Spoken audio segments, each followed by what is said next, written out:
Hey, Twisted listeners, I'm Cindy, And I'm Deepa. and this is Twisted Listers, a podcast about murder. And Liz.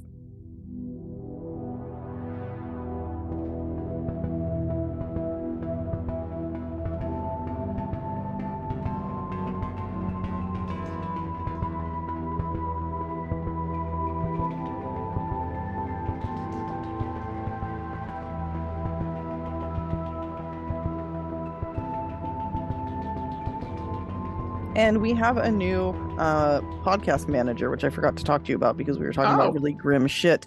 But Kay, who I've mentioned before, she's setting up a Discord for us. She's going to start helping us with Instagram posts, hopefully on the Patreon as well. So you guys might see some more consistent stuff from us. Thanks to her, we might actually get our shit together a little bit more and be able to wrangle in all these listeners. We have so much shit together, though. Like, you don't. No, we're very a good amount.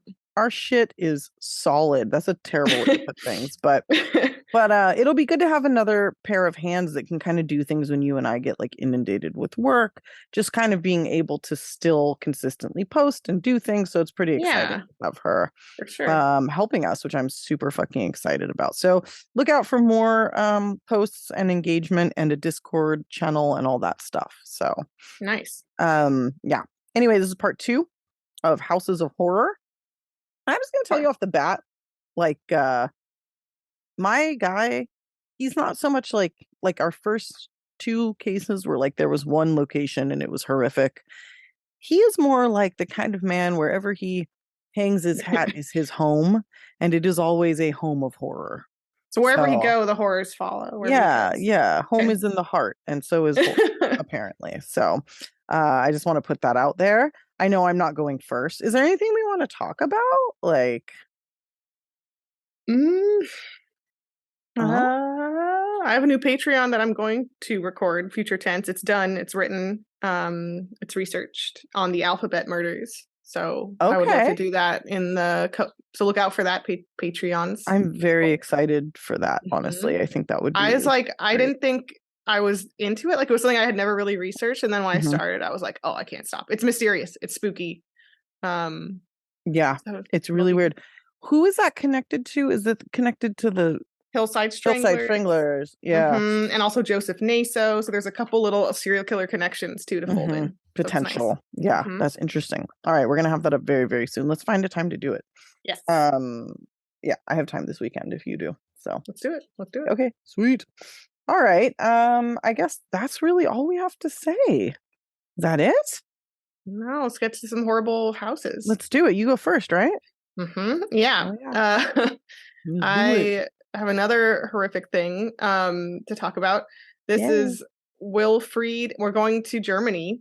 We're going on a trip to the very small town of Höxter.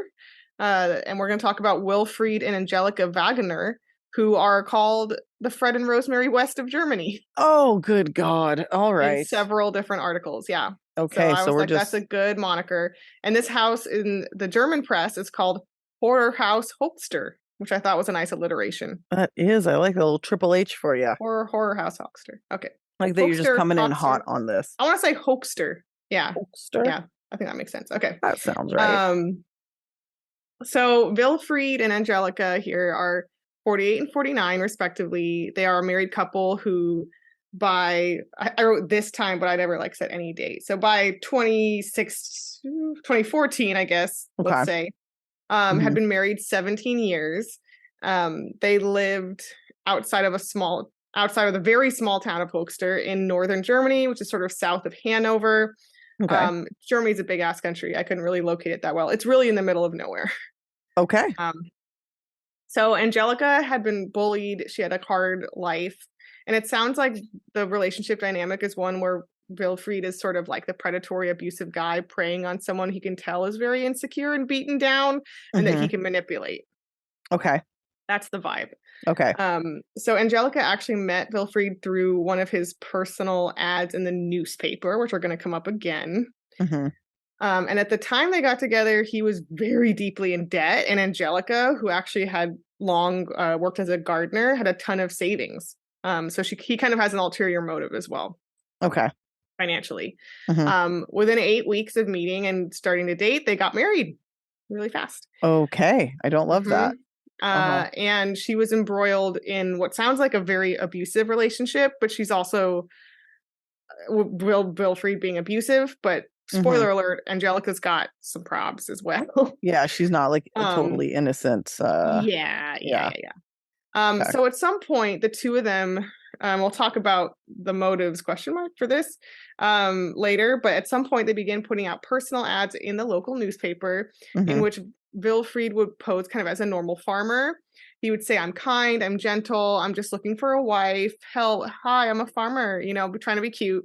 And using this ad over time, they lured at least as the minimum number, 8 women to the house. Oof.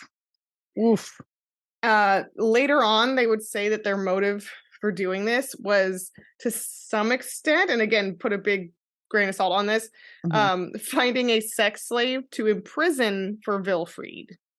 I feel like I've heard this before.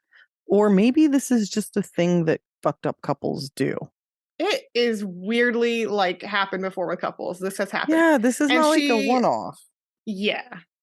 And Angelika, I'll say this again, but Angelika is very much also being like, here, abuse someone else. Right. Yeah, like pass the buck. Like she's not wanting to deal with it. Okay. I mean, I don't blame her, but also like that's not the way to go about this, I'm gonna say. Yes. So once these women were at the house, and at least some of the time Wilfried would enter into kind of a relationship with them that wouldn't last that long, or kind of do the fake regular relationship thing, and then it would switch over and it would be like, oh, surprise, you're being held hostage. Oh, that's so disconcerting and weird. Yes. It's like, why would you do that? That shows like a level of like psychopathy, if that's the word, that I just like, it's like you're bonding with this person and it means like nothing. You know what I mean? Yeah, faking the niceness and normalcy. Yeah. Ugh. Yeah. That's horrible. So once they were held hostage, they would be kept chained in a bathtub or chained to a radiator. Okay.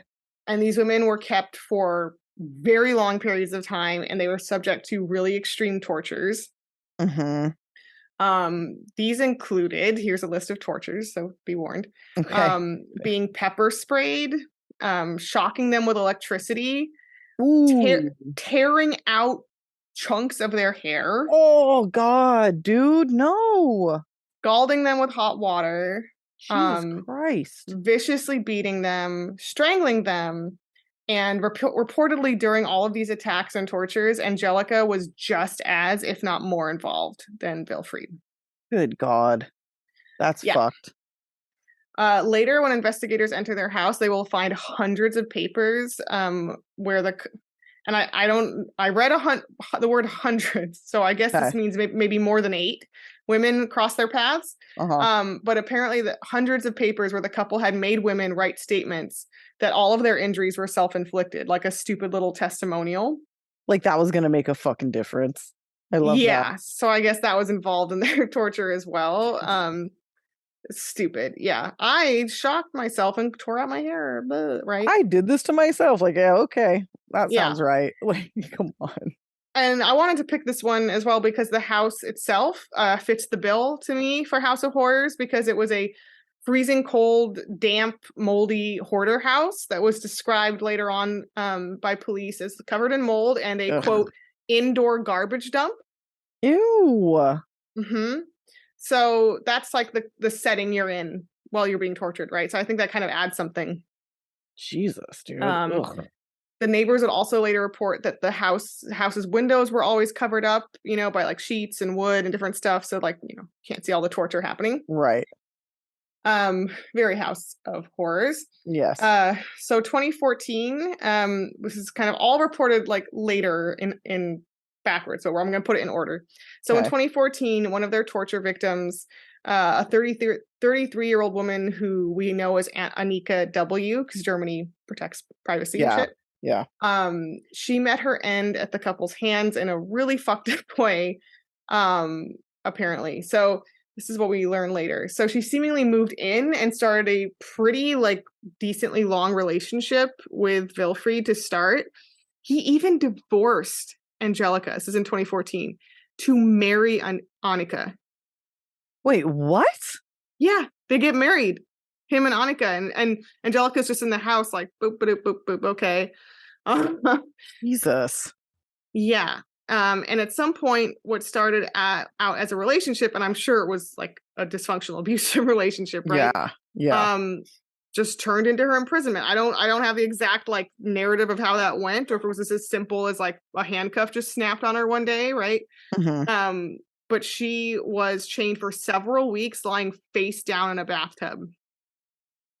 For several weeks, just in the bathtub. Face down. Yep. And apparently, did she eat or drink or go to the bathroom? I don't know. It's not frequent if any of those things are happening. Oh my God. Apparently, this is again Angelika's very suspect story from later, so take it with a massive grain of salt.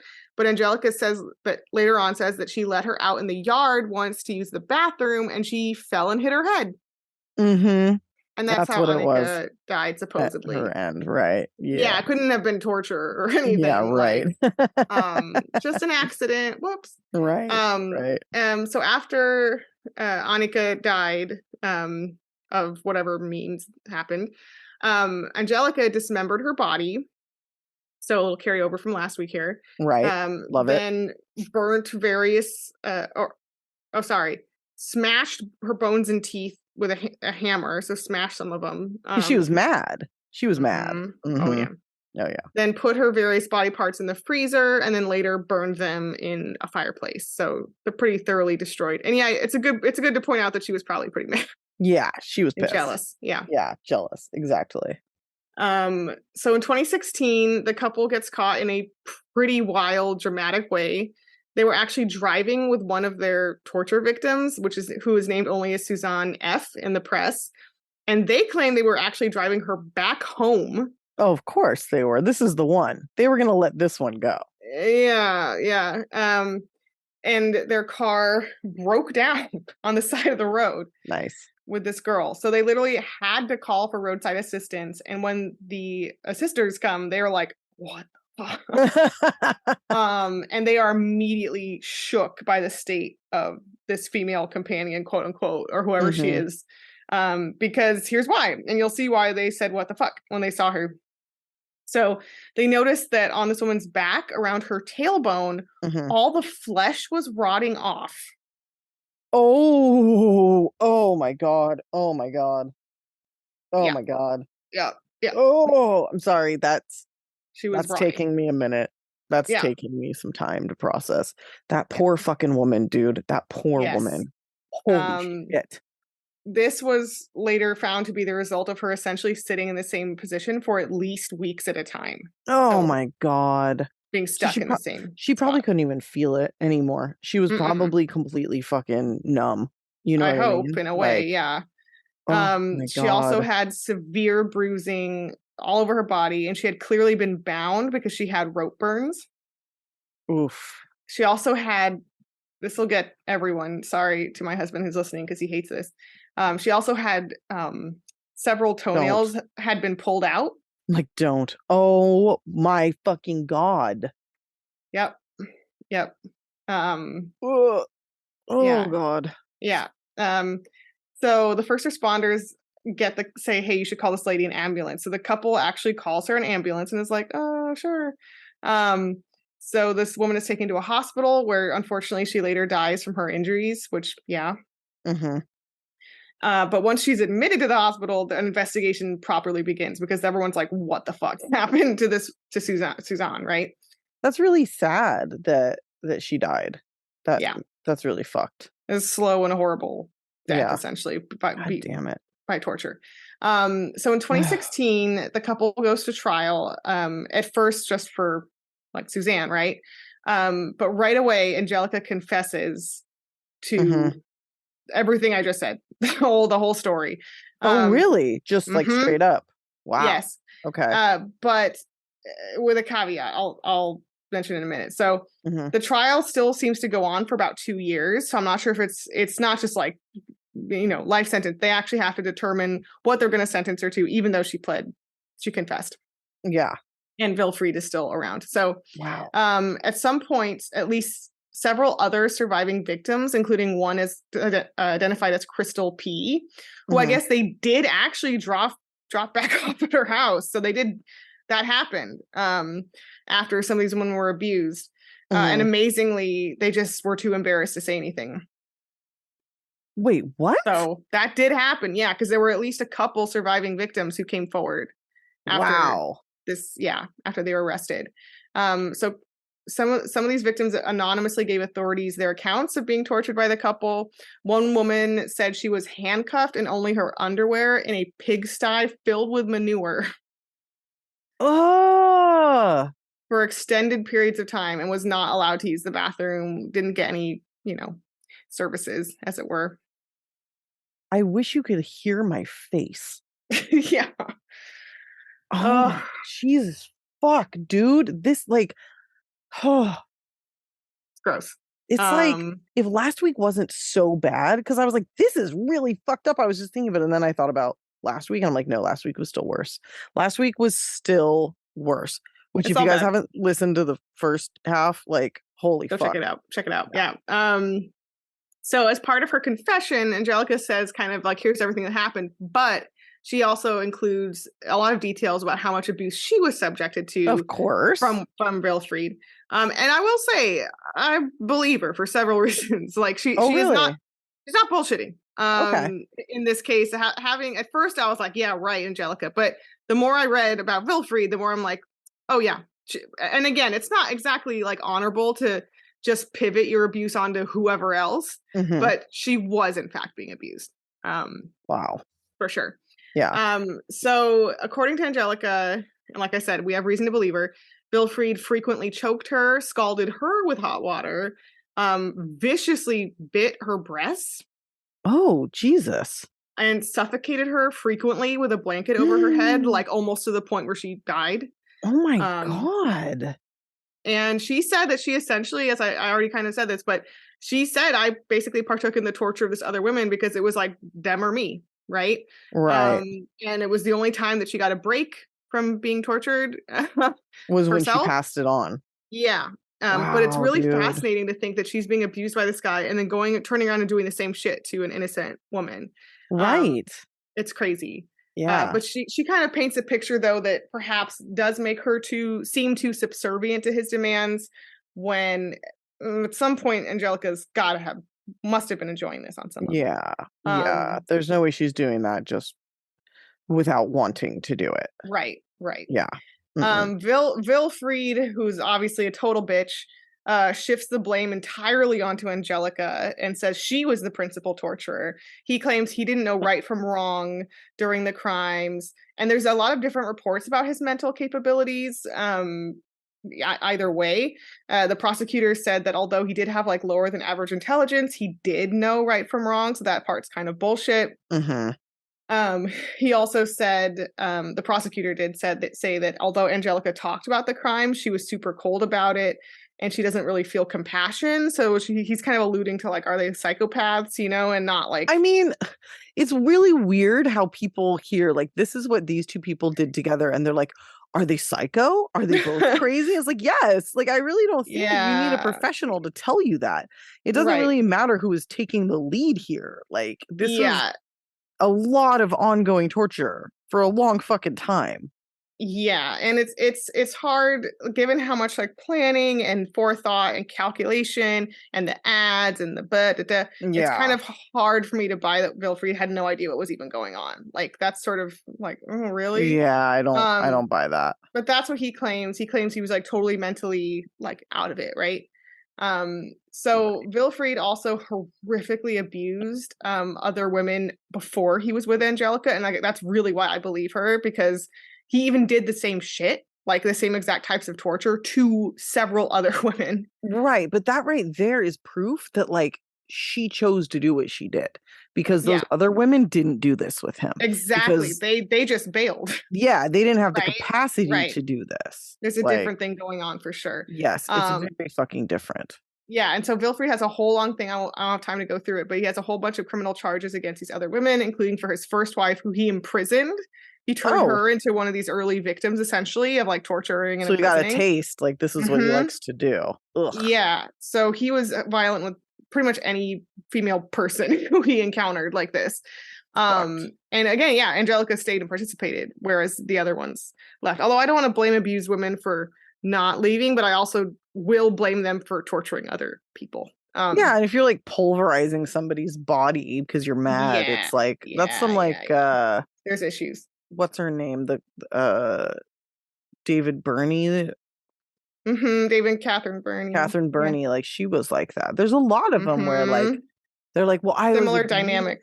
Yeah, but it's like, yeah, but you partook and you were mad and like I remember like Catherine Burney, when they found one of the bodies, she like tried to spit on it, and it's like, yeah, like what's wrong with you? Like, was Carla Homolka abused? Yeah, but was she also into it? Yeah, you know, yeah. So there's a lot of cases like this.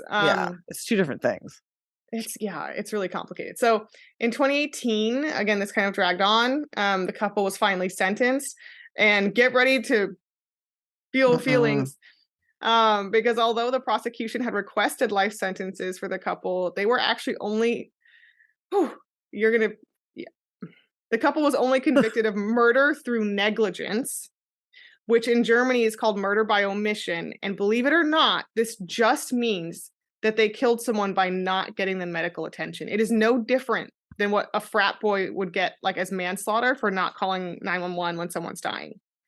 But they only needed medical attention because of what these people were doing to them. I know. That's like a really big, important part of that. I wish that detail counted. I guess you can torture someone and if they die, you're just arrested for not calling 911. Oh my God. Yeah. Isn't that wild? So how long? Just tell me. So Angelika gets a 13-year sentence. Because it's just murder through negligence. It's not like even real murder. That's fucked up. Wilfried gets an 11-year sentence, and he gets to serve it in a psychiatric ward because apparently they believed him when he said he didn't know right from wrong. So then they're just gonna what? They're just gonna come out and just continue on their lives, and they'll be pretty young. I'd say late 50s, early 60s tops. They'll just get out. That makes me so angry. Yeah, and like, what about all the other charges? I mean, supposedly Angelika got 5 charges of attempted murder and Wilfried got 30 counts of assault. But my question is, what about the murder that she I guess they believed her that woman hit her head, with no evidence. There's no way to prove that she's wrong, but she did. It's crazy that she confessed to a whole murder, but because she said, still didn't get charged for it. I tortured this woman almost to death. She hit her head, but because she hit her head and they believed her at face value with no evidence, she's not charged. And then she didn't get in trouble. She didn't get charged for the torture. I guess not. Count? She confessed to it too. Yeah. This is fucking weird. I just don't know where all the charges went. Because to me, 11 and 13 years sounds like it's just for the murder through negligence. I mean, it sounds like they just want these people to come back out and do it some more. And apparently Wilfried had 30 counts of assault. I don't know. Like I read these crazy lists of charges they had, but then I couldn't find any other sentence. It's 11 and 13 by all accounts. So it's like either they lumped them all together or some charges were dropped or not convicted or whatever. But like, it's wild how good they did. I mean, all right, Germany, enjoy like 10 years from now having to deal with this again. Yeah. Yeah. Because when that guy gets out, he's going to do this again. Yeah. Wilfried for sure, 100%, is never changing. So the judges also said that Angelika got a lighter sentence, quote unquote, because she cooperated. But I'm like, okay, but she confessed to like a lot of crime. Yeah. Like, cooperating shouldn't get you that much of a reduction. Like, no, it's really wild. I mean, again, there's like, I don't believe in our American draconian sentencing laws, but like, and Europe is definitely better. But then there's times where I'm like, oof, Yeah. And serial killers, can we meet somewhere in the middle? Yeah, I feel like oftentimes like the European sentencing system has me sounding like a fucking conservative. Yeah. But it's just like, well, I mean, here's the thing. I think for most crimes that are like petty or like robbery or drug stuff, I'm like, it's fine. Who cares? It's fine. Like, right, agreed. That sounds great. Light sentences. But it's weird because their system is set up that they can't really accommodate like a serial killer. Yeah. So they have to like apply these really light, lenient laws on top of a really insane killer. And you're the type of murderer that's not ever going to stop. Yeah. And then you're like, oh man, I wish you could make an exception just for this one dude. Like, that's very bizarre to me.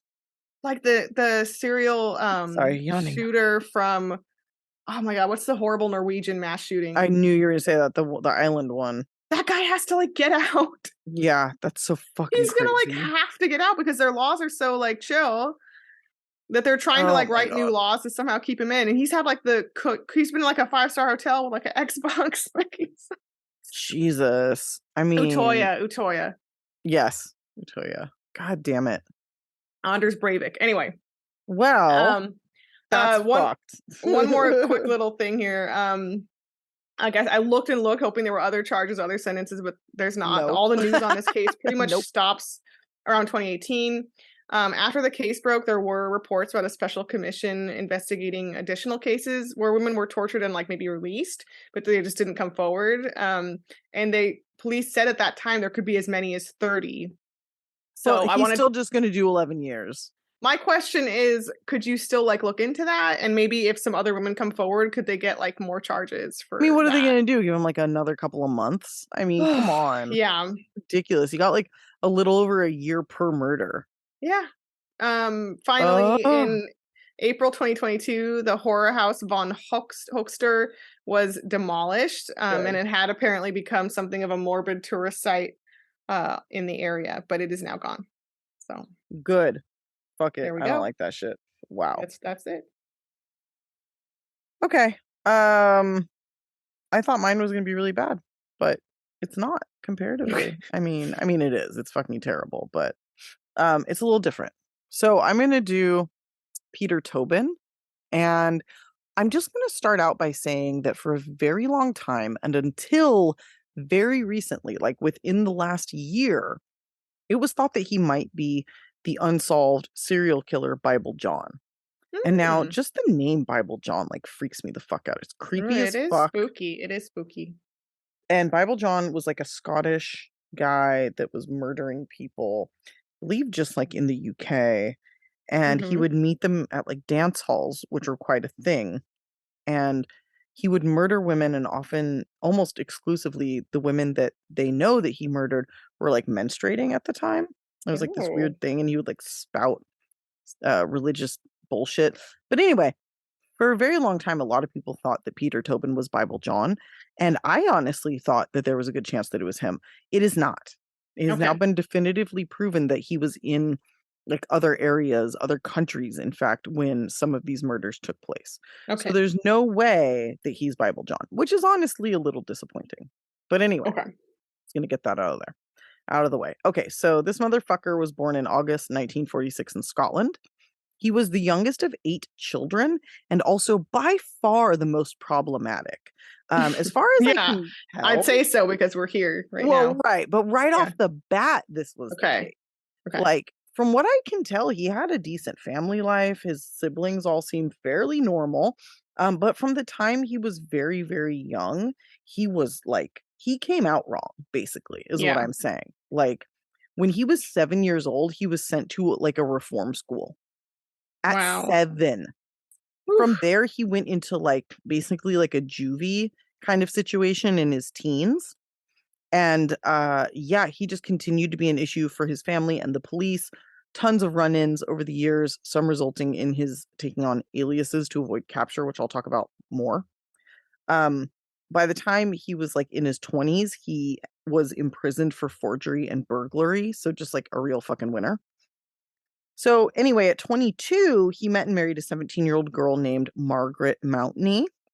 At first, the two had a really great relationship. Peter was described as being well-dressed and handsome. and also like a very, very charming man. So he would kind of love bomb, charm them, do that whole thing. And then once they were married, things changed very quickly. Peter became super controlling and abusive and was obviously also doing crime in his spare time. He was criming. He had a job as well. So it wasn't like he was doing crime because he needed to support himself. He just liked to do it. Mm-hmm. Okay. So, yeah. So I believe they married in 1969. And by 1970, she had left him. But I'll explain it. So some really fucked up things happened to Margaret during this time. He raped her on multiple occasions. He would lock her in the house. He would not let her leave. He wouldn't let her talk to her family or friends or anyone. He got her a dog, trigger warning, Diva. No, don't even tell me. I'm not going to give you the details. They are horrifying. You're not telling me. But he did kill the dog. Okay, that's enough. Yes. And then when she came home and found it, he then sexually assaulted her and raped her.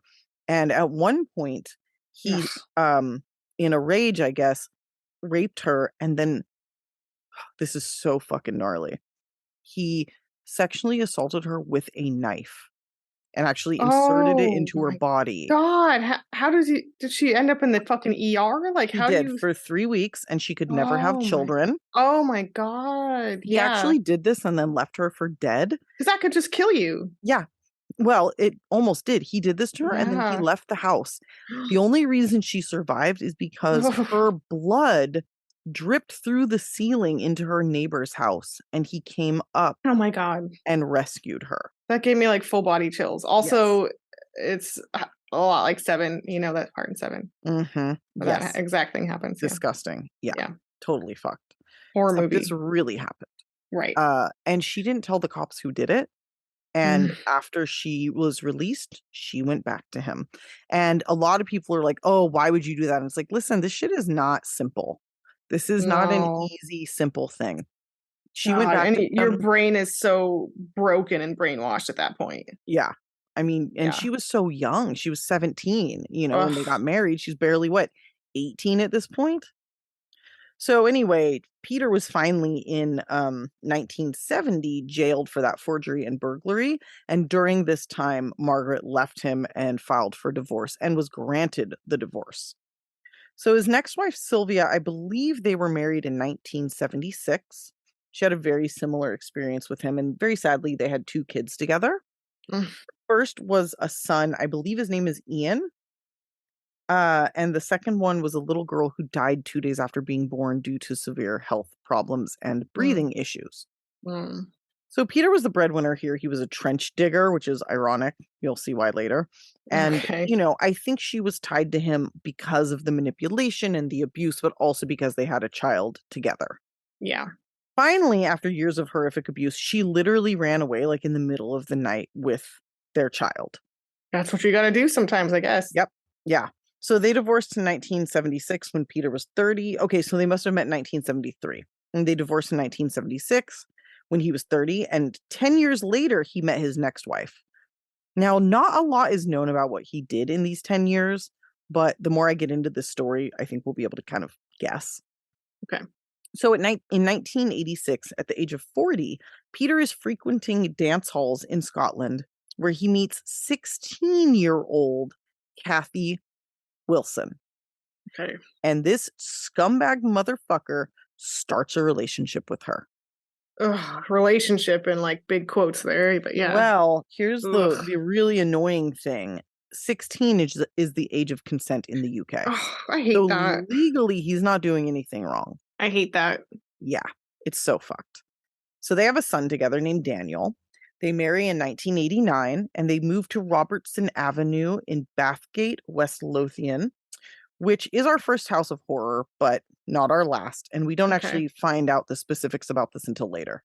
Okay. Except for the fact that Kathy was violently abused, raped, and controlled by Peter. So everywhere that this guy lives, regardless of the address, is a fucking house of horror. He didn't allow her to leave the house. Like, she was not allowed to go outside. So in April 1990, she fled with Daniel, the son, and moved to England. Peter then pretended to attempt suicide using a drug called amitriptyline, which is a heavy sedative that he was prescribed, I believe, for anxiety. Peter then followed Kathy and Daniel to England, where he moved into a house in Lee Park, Hampshire. Prior to this, he had moved to 50 Irvine Drive in Margate, but moved to be closer to Daniel, landing in Hampshire. Okay. Now, at this time in 1993, Peter did his first crime that he was actually held accountable for when he drugged, beat, and raped and sodomized 2 teenage girls who had come to see his neighbor. And when they realized the neighbor wasn't home, they asked, "Oh, can we hang out with you and stay for a while?" Now, I've also read that he offered, saw them and was like, "Hey, do you want us to or do you want to come stay at my house? I mean, can we all hang out till the neighbor comes home?" So once they were in there, he drugged them with amitriptyline, forced them to drink hard cider and vodka, incapacitated them, and then did this to them. He also stabbed one with a knife. And then his son, Daniel, who was home at the time, walked in on this. Yes. Holy shit. Peter did what we will see is one of his little party tricks here. He pretended that he was having a heart attack and called his ex-wife and said, "I'm going to bring Daniel home. I have to go to the hospital. I'm very, very sick." On his way out, leaving those 2 girls in, he locked the door and turned the gas on from the stove on full blast, trying to kill them, trying to suffocate them, hoping they would remain passed out from the drugs long enough to suffocate. Wow. Luckily, they did not suffocate. They escaped and they called the police. They described him. They showed where he lived, basically gave him up. Peter, knowing that they had escaped and knowing that the police were looking for him, went on the run and changed his name. I do believe he stayed in the area, but he used the first of many aliases. This man had as many as 40 aliases.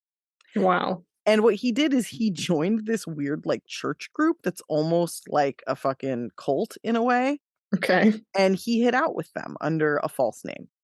Now, he was finally caught in 1994 when his car was found because, he didn't get rid of his car. And it's like, why would you not get rid of your fucking car or paint it or something? You know what I mean? Yeah. So, the name of it was the Jesus Fellowship. Ooh, yeah. Any fellowship, really. Yeah. Yeah. Other than Fellowship of the Ring.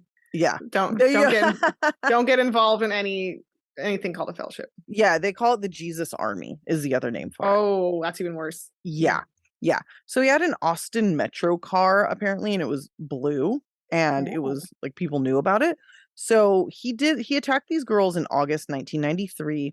He was caught in early 1994, and in May of 1994, he pled guilty to the attempted murder, rape. They call it in the UK, they don't call it sodomy, they call it buggery. Buggery. Which you can't use a word like that. It is too cute and funny. I'm sorry. It's too funny. Yeah, it's not, it doesn't convey. It makes light of it. Yeah. It does. Anyway, so he was convicted of these things after pleading guilty. And for doing this to 2 teenage girls under the age of 16, he was given 14 years. 14 years for attempting to murder 2 teenagers after violently abusing them. He served 10. Oh my God. Yeah. So then he's out in 2004. Oh my God. And he's not supposed to he goes back to Scotland. And he's not supposed to leave. He's 58 at this point in 2004. He's not really supposed to leave the area, but he wants to. And he doesn't want to register as a sex offender. So he changes his name and again kind of goes into hiding. And he goes to work as a church handyman at St. Patrick's Church in Anderston, Glasgow. Okay. He gave himself the name of Pat McLaughlin to avoid detection because he was still on this registry. And in 2005, a warrant was issued because he made this move without notifying the police. In addition to this, beyond beyond whatever else was going on, when he was staying at this church, he had before he moved to this church, that's what it is. So before he went to be a handyman at this church under the name Pat McLaughlin, he was kind of like transient living somewhere else. He'd befriended this man, and this man had a girlfriend, and the man would let Peter come over and hang out at his house, right? Bad idea. Yes. And one day the man wasn't there, but the girlfriend was there, and Peter's like, oh, let's watch TV together. And she's like, okay, I guess so. And she finds like a ligature like in the couch between them, and she's like, the fuck is going on? So she bails out, and I think she like tells the cops, so he fucking takes off again. In another situation, there was a woman that he attacked. I think they had like gone on a date. He ended up like stabbing, or no, this was this woman. He stabbed her in the hand before she got away, and then she fucking took off, and he faked having a heart attack. Oh, he loves doing that. Yeah, so she like came back to help him. Because she's like, oh my God, this man's having a fucking heart attack. No, if a guy stabs me, I don't care if they have a heart attack. Like, have fun. Right? I'm like, dude, you are way nicer than me. I'd be like, die, bitch. No, like, there's lots of cases like throughout serial killer history, like Ted Bundy, where it's great example. Preying on women's instinct to be nice. Like, we got to break that. Like, we got to not have that instinct to be nice. If our instinct says get the fuck away, fuck this person. That, like, we don't owe anybody anything. Exactly. So she still did end up getting away, but then he's kind of like on the run again. So then he goes to be a handyman at this church, and he's he's on the run. He's using this assumed name, and there's a 23-year-old named Angelika Cluck who lives, I think, on the church grounds somehow. Like, she's a volunteer there. She works there. She's going to school, and he becomes like obsessed with her. And suddenly, she disappears. She goes missing. And police kind of realize, like, oh, the last person she was seen with was him. So she's a Polish student. She's at the church, whatever. So the last time she was seen was September 24th, 2006. And, they think, okay, she was attacked by this guy. 5 days after she goes missing, they find her body buried on the church grounds, like under the floorboards of the basement of the church, which is where he was living, right? Okay. So they found that she had been beaten, raped, and stabbed, and she was in the confessional.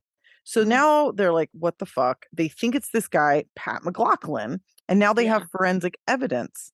Kind of like there's blood, there's fingerprints, on her, there's semen on her. And remember, we're now in 2006. Yeah, they can test. DNA is a thing.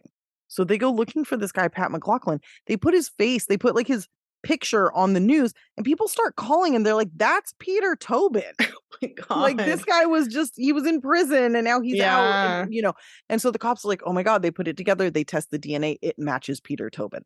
Ugh. So they finally catch him. And he's first given like a 30-month sentence for breaching the terms of, having to register or whatever. But then they start collecting evidence against him. This motherfucker tries to say that he and this 23-year-old, he's, 58, 59, 60 years old or whatever at this point. He and this 23-year-old were having a consensual relationship. And that's why his semen was found. Sure. And they're like, well, then why were your fingerprints found on like the trash bag she was wrapped in or whatever, and they found a pair of his pants soaked in her blood. And they're like, dude, like, what? Come on. No. So they arrest him, and he gets 21 years for this. But then they kind of realize, like, this is way too gnarly of a murder for this to be this guy's first murder. And they have like all these, wives who were abused by him. There's these 2 girls that were raped, by him, that he tried to kill. So they start kind of looking more into him, right? Yeah. And they do, what is it called? It's oh my God, Operation Anagram. I couldn't think of the word. It's kind of a good name for an operation, I guess. Yeah, because he's interviewed by psychologists, and they're like, this guy's a fucking psychopath. Like, supreme, like, grade A psychopath. There's no fucking way that at this age, this is when he started doing this. So they create Operation Anagram. And what this is UK police from all over kind of start looking at missing cases of missing women that correlate to like where he was living and when, right? Yeah. So the first one that they find is the murder of Vicky Hamilton. Now, Vicky Hamilton went missing in 1991. She had left a party and was waiting at a bus stop. And Tobin was right in that area at that time. So they kind of start looking, okay, this makes sense. And then they find out, where did he live? So they go to his home in Bathgate and they search it. And they don't find Vicky, but they do find a shank hidden in the loft upstairs. And he hasn't lived here in like years, right? Like he's gone to prison since then and whatever. But they find this bloody shank with DNA that matches Vicky. So now they're like, okay, we don't know where her body is, but we found a murder weapon with her blood on it in his house. So when Vicky had gone missing, 11 days later, her purse was found like nearby where she had gone missing. And police thought now like, oh, he was trying to throw us off, like make it look like she ran away or something else, right? So they find this shank, but they can't find her body. So then they go, oh, look, he moved from Bathgate to Margate, right? To 50 Irvine Drive, which I had said. So he killed Vicky in his Bathgate home. And then he moved 500 miles away and brought her body with him. What? I've like never heard of killers doing that. He moved her body. And not only that, but they found that he had probably buried her body in the first house and then dug it up and brought it with him. Yeah. Wow. Yeah. So, and not only that, but they're pretty sure that his son was in the car with the body when it was transported. Yeah. So in June 2007, they searched the house in Bathgate. And then in July, October, they checked, they started digging in the Bathgate house and they found Vicky Hamilton's body. But not only did they find Vicky Hamilton's body, they found another body. And yeah. And this body was 18-year-old Dinah McNichol. Now, Dinah was also last seen in 1991, and she had been hitchhiking home from a music festival. She was like a raver chick. She was like super fun and always dressed up.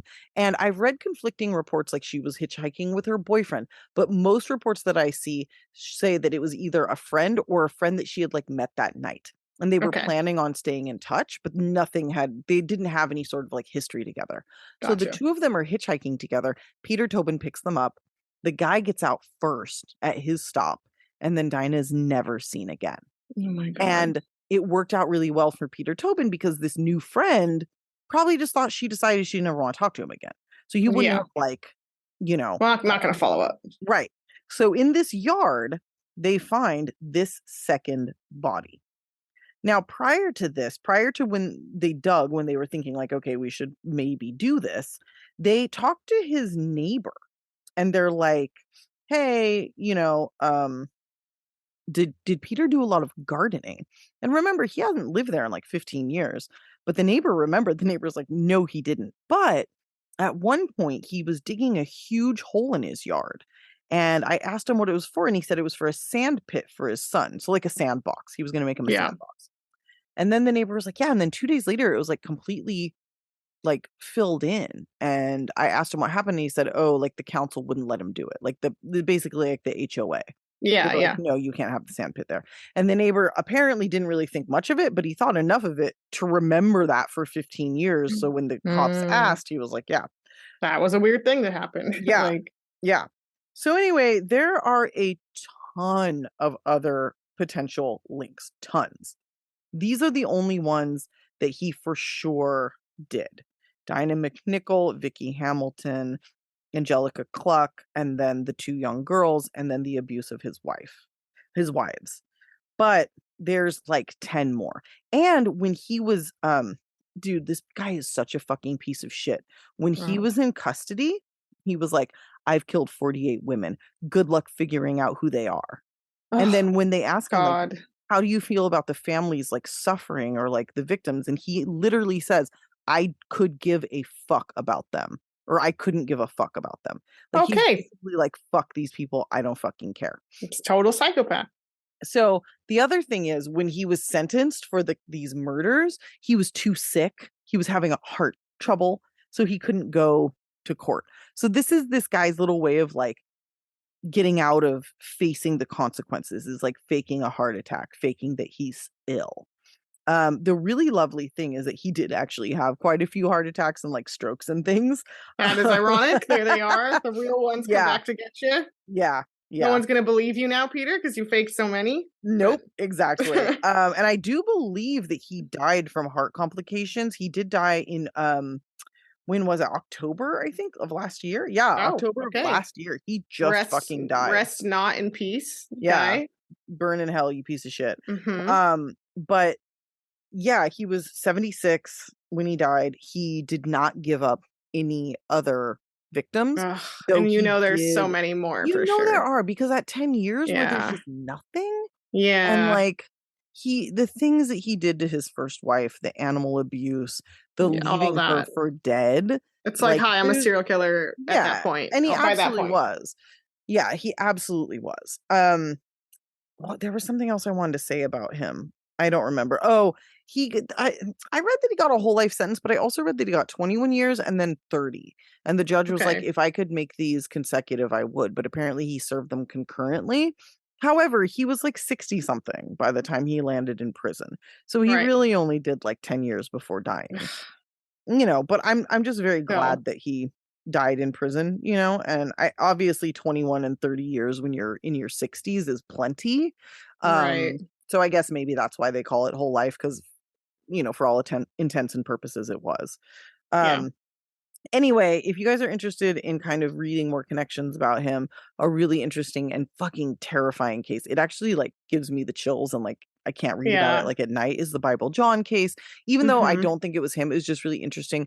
There was another serial killer with a similar motive at the same time in the same area.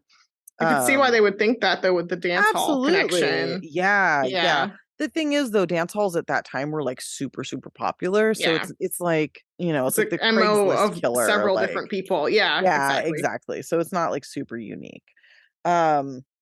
But anyway, so there it is. That's that motherfucker. Oh, what a guy. It was multiple houses of horror. I mean, but he was horrifying. He was burying bodies and hiding bloody shanks and and fucking leaving people to die in his decorating homes with horror, essentially. Yeah, he was.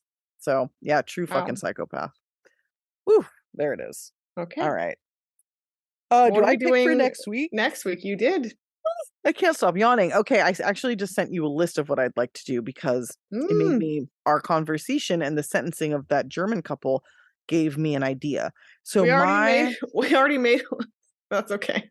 Wait, for this? Yeah, you already picked the next list and I already made the list, remember? When we're so far ahead, it's too much for my brain.